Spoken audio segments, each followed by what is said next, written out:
thank you for joining us today. We have Jeff Krivis and Mariam Zadeh of First Mediation Corporation. And it's really a pleasure to be able to sit with both of you and talk about the business that you've been able to establish together and the reputation that has come out of that and all of the work you've done. So thanks for taking a minute. Thank you. Thank you. Absolutely. I wonder, how did you two first meet?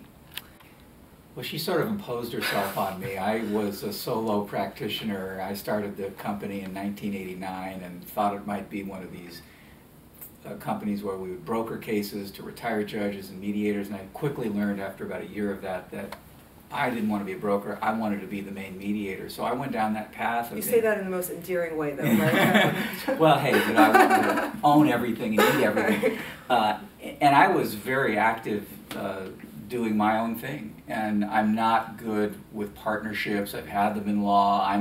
I'm basically a solo kind of a guy. And I get a call from, maybe you emailed me or called me, and of course I ignored you. Right, of course you did. And I get a lot of these calls over the years, and people want to become mediators, and they want to know how I could help them or if they can pick my brain. And I do the best I can, but there's only so much time in a day. And I reached the point where I pretty much pushed her off.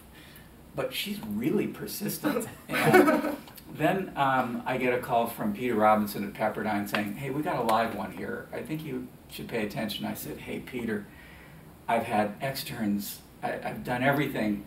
Give me a break here. You know, just let her shadow you. And so finally, I think somehow you got yourself in here and observed. Well, I just said, you know, I kept calling, and I think just to get rid of me, you know, he finally said, okay, just come in one day, you know, come in one day and we'll take care of that. And so I came in, and then after the day went on, you know, at the end of the day, I said, okay, well, you know, tomorrow's another day, and can I come back? And I think he was surprised that, you know, I was, you know, kind of being so pushy about it, and so he just said, well, tomorrow, you know, I said, yeah, you know, said, okay, fine, just come. So came back, you know, again, said the same thing at the end of the next day, and before we knew it, like, the week had gone by.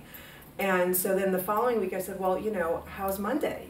And you had a regular job at well, that I time. did. Well, I was also working at Safeco, so this was, I was incorporating, it was part of this internship that I had to do to get my LLM in ADR at Pepperdine. And so, you know, what I had originally asked you was that, maybe you blocked it out of your mind, but was that, you know, could I do this internship with you, because it's one of the criteria, you know, to complete the LLM. And so initially, you know, he had said, no, we'll just come for the day. And so one day turned into another. Well, finally he said, you know, I've already accumulated a number of credits towards this internship with you. Why don't you just sign off on the form?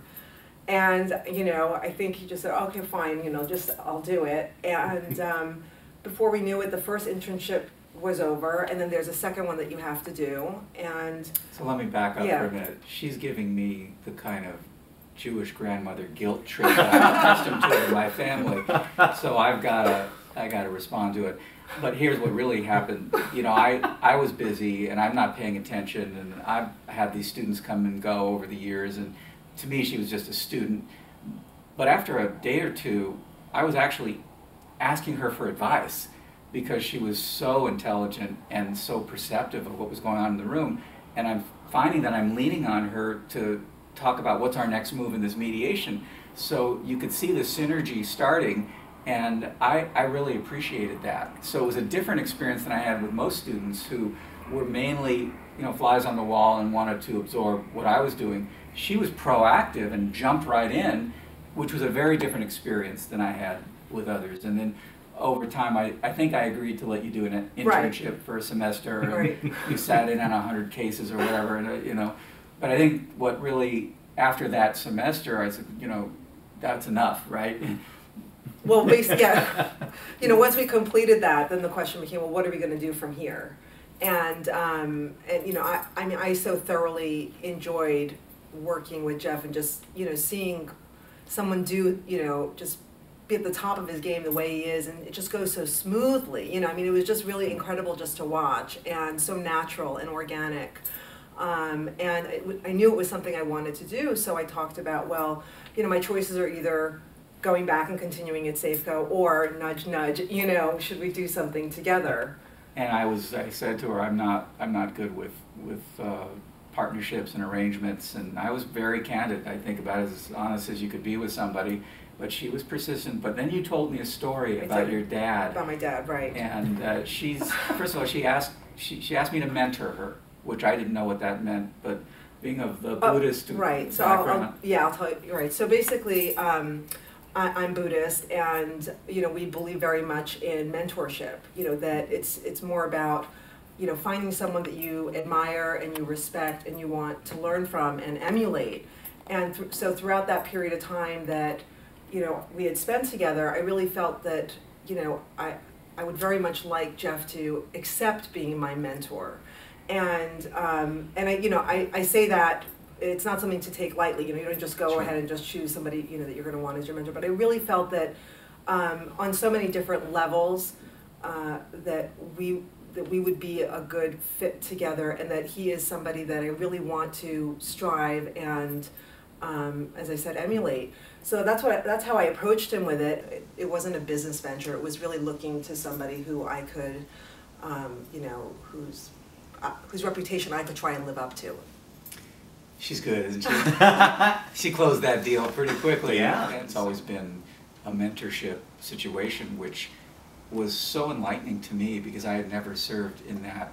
I was a professor and I helped students, but looking at it from that perspective, I think that it made me more self-aware and allowed me to grow as a human being and appreciate that somebody was, that I could plant a seed and grow it, and that she really appreciated any feedback that I gave, not just on a business level, but on a personal level. And so it's a different kind of relationship than you would see in a normal business type of arena. Right.